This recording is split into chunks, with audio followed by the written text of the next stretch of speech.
ইসলামী bank বাংলাদেশের jubilee road শাখা থেকে জালিয়াতির আশ্রয় নিয়ে 27টি ডিলের মাধ্যমে 141 কোটি 20 লাখ টাকা আত্মসাৎ এবং দুবাই, যুক্তরাজ্য ও আমেরিকা পাচারের অভিযোগে 3টি মামলা অনুমোদন দিয়েছে দুর্নীতি দমন কমিশন।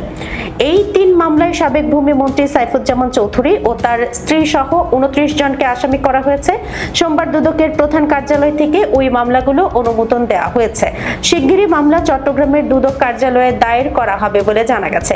অনুসন্ধানের শুরুতে দুদক, সিআইডি ও এনবিআর এর সমন্বয়ে 7 সদস্যের টাস্ক ফোর্স টিম সাইফুজ্জামান ইস্যুতে কাজ করছে বলে জানা গেছে।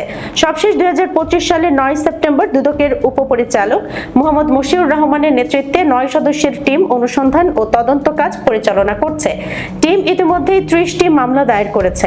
মামলাগুলোর মধ্যে সাইফুজ্জামান চৌধুরী ও তার স্বার্থ সংশ্লিষ্টরা পরস্পর যোগসাজশে জালিয়াতির আশ্রয় নিয়ে নাম সর্বস্ব কাগজে প্রতিষ্ঠান ইমিনেন্ট ট্রেডার্সের নামে 20 কোটি টাকা, ভিশন ট্রেডিং কর্তৃক 25 কোটি টাকা, রিলায়েবল ট্রেডিং এর নামে 15 কোটি, প্রোগ্রেসিভ ট্রেডিং এর নামে 23 কোটি, ক্রিসেন্ট ট্রেডার্স এর নামে 25 কোটি টাকা ও মডেল ট্রেডিং এর নামে 21 কোটি টাকা সহ মোট 129 কোটি আত্মসাতের অভিযোগে 2025 সালের জুলাই মাসে 6টি মামলা দায়ের করে দুদক।